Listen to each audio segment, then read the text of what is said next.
Today, we are kicking off in the Barron Show, Just Ask Sylvia. Sylvia Friedman, the author of the book Stars in Your Family. You're on the phone with Sylvia. Sylvia Friedman is on the line. Sylvia Friedman. You're on with Miss Sylvia. Sylvia's also been on Oprah, Phil Donahue, Rolanda. Sylvia, by the way, is a cognitive therapist. An astrologer and a master graphologist from Chicago.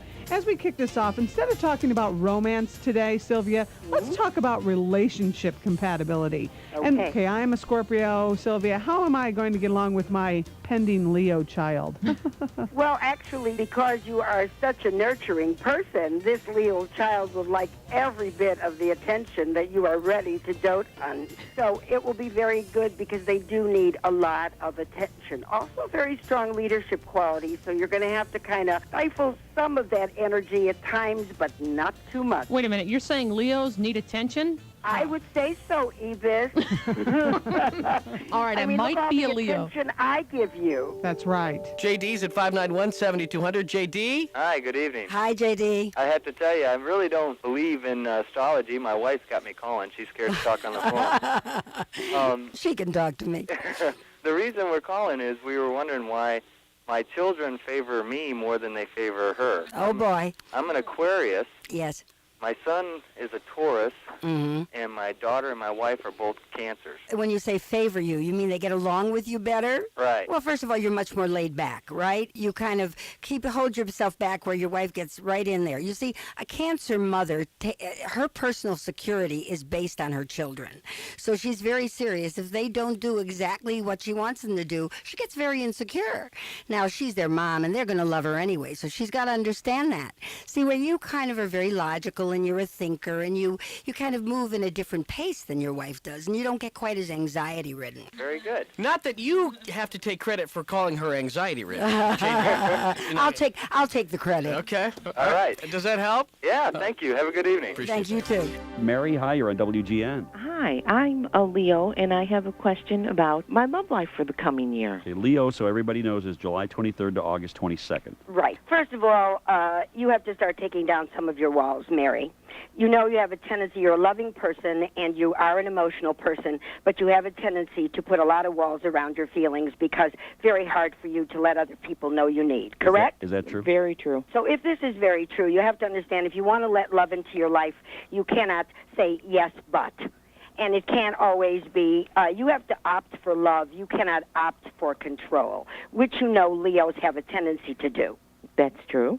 So I will tell you that indeed next year is a much more open time for you to meet someone. But I am suggesting to you now is to begin to say, I deserve, I am worthy, because you have a tendency to do it all. Nobody in this world can do it all and feel deserving or worthy, correct? That's very true. Dawn's been hanging on for Sylvia Friedman, author of The Stars in Your Family. Dawn, go ahead. Hi, I was just wondering about my relationship with my father. He's a Taurus, April 26th, and I'm a Gemini, June 18th, and we have a good relationship, but it's definitely different. Well, your father is a very practical man. He gives you the foundation and the safety and the security, but he doesn't always give you the freedom that you need. Exactly. Okay, I was just wondering. I just wanted to know because it's curious to hear you say that, because that's exactly how our relationship is. Dawn, do you still have an 8:30 curfew? Do I have to get you off the phone here coming up? Or No, but it's funny because he drags me into a lot of. Well, we have a very close family, and he always calls me when things are going wrong, just as I call him. But he's got fixed patterns, and you're not consistent. You don't like anyone to force you to be consistent. It's true. So you're different. You have a lot of you get along intellectually with your minds, but you're very different in your approach to life, and you're going to have to you have to learn that, and you have to talk about it too. Well, that's very interesting. Thank you very much. I appreciate it. We go to Sandy at 591-7200. Sandy? Hi. I'm a Scorpio. My birthday is November 13th. Hi, Sandy. Hi, and my son's birthday is March 6th. He's 17. Yes. Why? And you want to know why? Yeah. I know. Remember, he's going to exasperate you. You know, he kind of does his own thing, and you know how exacting you are, Mom. So you have to understand that the best way, you are on the same wavelength, and you're very bonded to him, but you can't control him. He needs to be free. But as long as he knows you're there for him and you can be as honest with him as possible, he's got to do his own thing. He's going to rebel. And the more you try to tell him what to do, the further he will move away. So be careful. Little balance here. What about famous couples? Did you ever do charts for Bill and Hillary, for example? Well, Bill is a Leo and Hillary is a Scorpio. So what does water do to fire? Puts it out. Enough said. Enough said. What about Barbara Streisand married to James Brolin? How do those two signs match Well, up? Barbara Streisand is Taurus. James Brolin is Cancer. Cancer men, highly protective. Barbara finally feels like a little girl with somebody. She finally feels that somebody wants to take care of her, and this makes her feel very good since most of the men in her life on many levels have been very disappointing. Mark's at 591-7200. Sylvia, how do Libra and Aries work together? Yeah. Well, actually, you're opposites. But the thing of it is that a lot of times your sense of balance, your idea of calm, and your being easygoing is very good for a very intense woman, a dramatic, emotional woman, as long as you understand that she is emotional and that you don't ignore her feelings because you are a thinker. Okay. Hey, thanks a lot. You know, they say opposites attract. Well, what happens is that so many people attract to opposites, and they drive each other crazy for 25 years. Isn't that the truth, Sylvia? They don't even bother to know how they approach life, whether they're logical, whether they're practical. You know, the chemistry can be good, but if the partner is cold and the other one is warm, how attractive is that? Or if opposite ideas, people say, oh, we're different, it brings color to the relationship. Opposite ideas may complement each other, but if someone is a cold person and you're a warm personality, you're not going to enjoy that in the relationship ever. If someone is logically based, such as your husband, Nance, and you're emotionally based, so your heart is first and his head is first. So he's a thinker first and you're a feeler first. Exactly. Once you understand that, he's got to understand, my wife is emotional. She feels. I cannot discount that. You have to say, okay, his base is logic. He thinks. Right. I can't discount that, but then there has to be a balance of understanding each other to make it work. Sylvia, you are amazing. And our guest is Sylvia Friedman, the author of the book Stars in Your Family, How Astrology Affects Relationships Between Parents and Children. And tonight, talking for Valentine's Day, Mary's on the phone line with us. I'm a Sagittarius and my husband is an Aquarius. I'm so emotional and he is so logical. I mean, we butt heads all the time. It's just hysterical that you said this. I wish I would have known this. The one thing that you do admire about him is that he is very bright and you can learn from him. Oh, absolutely. I'm sitting here going, yes, that's him and that's me. And the only thing you have to learn is how to ask to get to receive for some of your emotions. Otherwise, he might just forget about it. Well, that's true. I'm just so fascinated listening to all this saying, oh, my God, that's him, that's me. And it's just very interesting. No. Understand that he always will fan your fire to make it grow brightly, and that's what attracted you to him. Oh, how did you know that? It really, you're absolutely true. Hey, Kathy? Good evening. Hi, Kathy. A non-gift question, I understand. Yeah, just curious how a Taurus and a Scorpio go together. Has this been a long-term relationship? About a year. You know, as long as he doesn't control you and doesn't make you feel that you're intimidated, as long as he understands that you need to breathe and that you are not just there for all of his whims, and then that can work. But a Scorpio man has a tendency to need a subservient woman. Are you a subservient woman? No. Good. Does he mind that a lot? No. Okay, well then it seems that you are speaking up, because usually Scorpio men pretty much like those kinds of women. Hello? It's Diane. Diane. Hi, Diane. Hi. What's your sign? Okay, mine is a Leo, and I'd like to know my daughter. She's a Virgo. She's a Virgo, okay? Okay, again, a lot of work to be done, because with a Virgo child, they don't talk about their personal feelings easily, and you are very interested in everything that goes on with your child. So that's like pulling teeth at times. And you have to be, you have to approach her in a more practical way if you want to get anything out of her, and also tremendous amount of demanding. Virgos don't mean it, but they have a tendency to demand a lot because they're such perfectionists. You're a perfectionist, but sometimes she will exasperate you, so you're going to have to pull back a little bit and not let her make you feel guilty when you feel you're right. Oh, that is so perfect. I can't believe how on that is. I know, she's uncanny. Well, Dinah, thank you so much for calling. Thank you. Louise, welcome in. Hi. I like what you're saying here. We're pulling up another Leo. My husband's a Leo, and I'm a Libra. Yes. How does that combination strike you? Well, it's a very popular combination. Really? And Leo men are strong, and Libra women take charge, and they know how to do things well. And he's decisive, and you're not so decisive. So in many ways, you have a problem making a decision, so he'll just take over and make it when he sees you hem and haw too much. And yet there's a part of you that has to be careful about not letting him take over too much, because then you'll tend to resent it. And so you ultimately you're a nice balance for him, because he looks at your stability and your reasonable state of mind. You like things peaceful. The only thing is that you don't like personal confrontation. And he doesn't like it either, but he is the kind of person that is much more emotional. So you can't stay away from everything personal and be afraid to talk about your feelings. How do you get ahead of a Leo? I mean, they're like you said, they're black and white. Well, how you get How do you ahead get him in the gray? Oh, well, what you have to say is, look, I've got something to say here, and you've got to stand your ground. He will respect you for that, but if you hem and haw, he'll walk right over you. So let's be a little stronger in our presentation from now on. Sounds good. Good luck. Okay. Happy Valentine's Good analogy. Day. All right, Sylvia, I'm a Scorpio. You know me. Right. But Ebis, she is... What'd you say you were? I'm a Leo. You're a Leo, that's right. All right, let's talk about a little show chemistry between Ebis and I. Well, remember something that you too, Nance, have other things that give you a lot of energy and a lot of dynamite within your chart. You have a good balance between each other. And I think you can kind of temper Ebis, and Ebis kind of gives you that spark and that sparkle. And hey, move it, lady.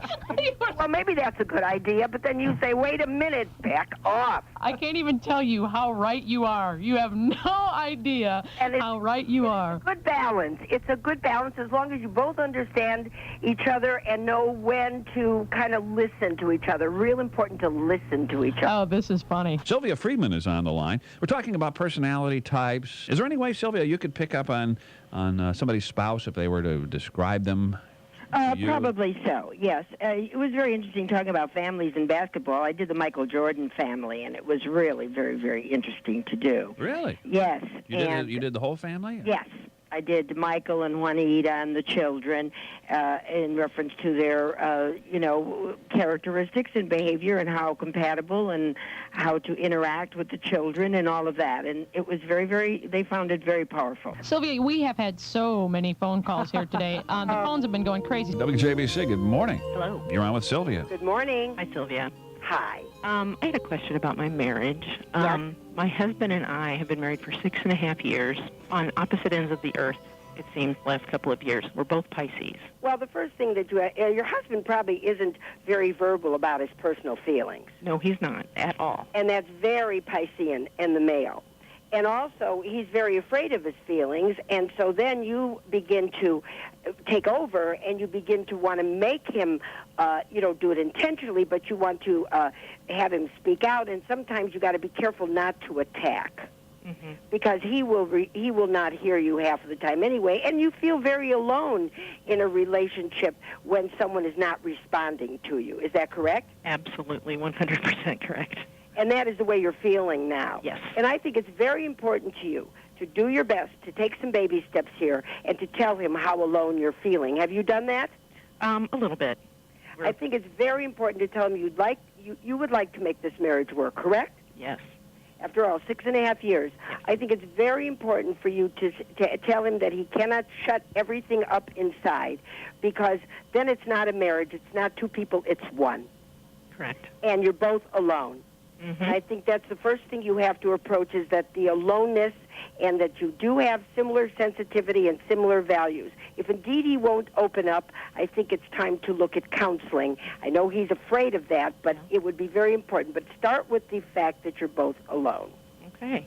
Okay. Well, you hit the nail on the head. You're on the phone with Sylvia. Hello there. This is Linda. I've been separated from my husband, and he's a Libra, and I'm a Leo, and we're thinking of getting back together.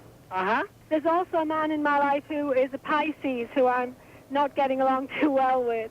Well, you have to be careful about your choices. Yeah. Because you are the kind of person that, unfortunately, you tend to control a little bit too much. You've got to be careful. You've got to start backing down. If you want to have this work out with this Libra personality, you have to let him understand that you also have needs and that you can be softer and not want to take over and do it all. That is the main problem. He is logically based. You are emotionally based, but you have to let him understand your vulnerability, because if you do not, it will continue to not work for you. Well, that's been the problem, that I've been in control, and I feel like he doesn't do his share. Well, but do you allow him to do his share? Do you ask him openly to do his share without anger and without control? That's probably the problem. Well, I think if you're going to think about getting back with this person, you better understand that he immediately tunes you out when you become too overtly strong. Yeah. And what about the Pisces in her life, Sylvie? Pisces are also very, very afraid of anybody who comes on very strong. They literally attract to that personality because they want that caring and that taking care of. But that is not really a very good combination, because a Pisces is a very fragile water sign, where a Leo is a strong fire sign, and water tends to put out fire, and fire tends to control water. Okay, Linda? Yeah, that really is spot on. Elsa's at 591-7200. Elsa? Hi, Ian. First of all, you have a wonderful program. Oh, that's nice of you to say that. Oh, I have two kids. Okay. One is 5 years old, a boy. Mm-hmm. He's Taurus. I have a baby daughter. She's 1 year old. She's Cancer. And I am a Scorpio. Uh-huh. And my son, who's Taurus, and I mean, we clash all the time. What's wrong with this picture? Well, let me tell you. Taurus children, first of all, are highly sensitive. They may not show you that they're that sensitive, but they take everything personally, darling. You have a tendency to try to control the scenario. You're very careful about protecting your children, and sometimes you can be overly protective. So you have to look to back off a little bit with this child, because he will start to move into himself and begin to resent the orders. Don't order. Sit down and let him know. Be honest, be direct, be straightforward. That's why you clash with him. He immediately becomes defensive when you become too overbearing. So be careful. You're wise. You're smart. You know better. You know, Sylvia, you mentioned something interesting when Linda called in. You mentioned the Leo qualities, and then you said you have to make sure that you don't act that way. So if you're born with those, you can overcome them, I guess. You can overcome some of the negatives if you just know that you have them. Right. If you know you have them, right? Even though you have them, the positives are great. Mm-hmm. The assertiveness, the strong, the bright, the go-get-em qualities are wonderful in the Leo. The only thing that they have to understand is they will never receive what they need on a personal level if they continuously take charge. Mm-hmm. And so they definitely have to start tempering that and letting someone know just how sensitive they are. That's amazing, because I am you a listening? Leo. I'm listening. Nancy's giving me a dirty Well, look. you know how I am with you. I adore you. But I know. There are things that I have to work when you're a strong person. You have to work on letting people know that you need. Denise, good morning. You're with Sylvia. Hi, Denise. Hi, Sylvia. How are you? Fine, thank you. How can I help you? I was listening to the program, and you were talking about you got to be sure who your kids are. Yes. I have a Pisces and a Taurus, and I'm an Aries. Well, you have your hands full. Exactly. As you might have been listening before, you need to understand that they move much slower than you do. Do you find that? Oh, yeah. And they don't respond as quickly as you do.